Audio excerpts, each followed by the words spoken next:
Hello दोस्तों, मेरे YouTube channel में आप सभी का स्वागत है। जैसे कि इसमें पिक्चर में आपको दिख रहा है कि श्रवण कैसे लगाए जाते हैं, दीवार पर कैसे बनाए जाते हैं, तो क्यों मनाए जाते हैं, आज इसी की बात पे चर्चा करूंगी मैं। ये है भाई बहन के प्यार का प्रतीक रक्षाबंधन का स्नेह पर्व, हमारी भारतीय संस्कृति की गौरवमयी परंपरा का एक अभिन्न हिस्सा है।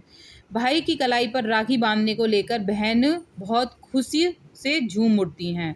भाई भी कहीं भी हो, इस दिन बहन के पास जाते ही हैं। 7 समुंदर पार रहने वाले भाई को भी बहन रक्षा सूत्र भेजना नहीं भूलती।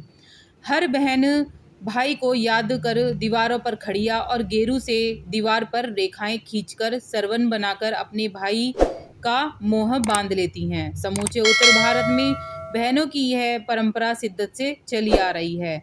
बहनें घर के दरवाजों के दोनों और दीवारों पर रात को या जल्दी तड़के में चौकोर या गोल गोबर से लीप कर छोड़ देती हैं। इसके सूखने पर सफ़ेद खड़िया से इसे लीप देते हैं।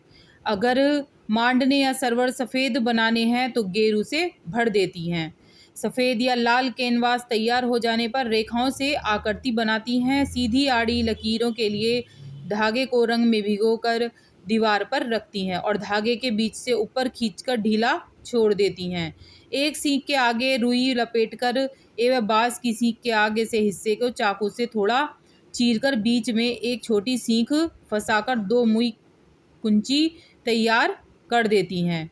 अब रक्षाबंधन की परंपरा कला को उकेरने के लिए उनके शिल्पी हाथ अपना कमाल दिखाते हैं। विभिन्न प्रकार की आकृतियां उकारती हैं और मांडना बनाती हैं।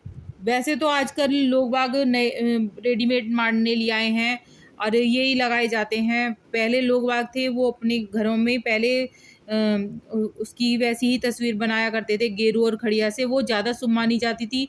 लेकिन जैसे जैसे समय बदल रहा है लोग रेडीमेड ही ये लगाने लगे हैं।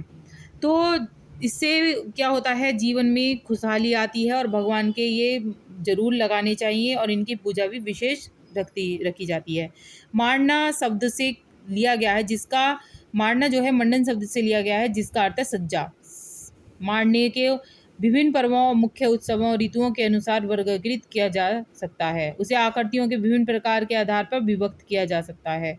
कुछ लोग किस तरह के मांडना बनाते हैं, कुछ त्रिभुज बनाते हैं, कुछ स्वास्तिक बनाते हैं, कुछ राम राम लिखते हैं और कुछ अलग अलग तरह के मनाते हैं। मतलब हर जगह अलग अलग तरह के ये इस विशेषतर जो तीज त्योहार होते हैं उन पर ही बनाए जाते हैं। इससे हमें उसका आगमन लगता है कि त्योहार आ गए हैं और हमें भगवान का स्मरण की याद दिलाते हैं।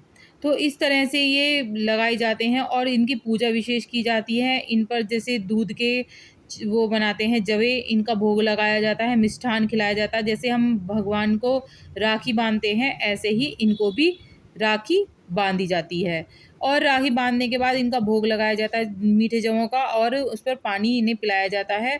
इस तरह से इनकी पूजा की जाती है।